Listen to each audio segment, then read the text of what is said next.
I chose this part-time course because there was a blended learning aspect of it.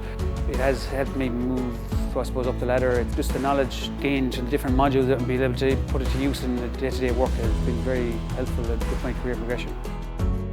This course was created to offer engineers and other maybe more senior people in manufacturing organisations an avenue to learn about some of the disruptive technologies such as AI, machine learning, digital twins and advanced process data for Industry 5.0 and beyond. Each student or learner is encouraged to bring with them a project from where they work that they can work on throughout the duration of the course.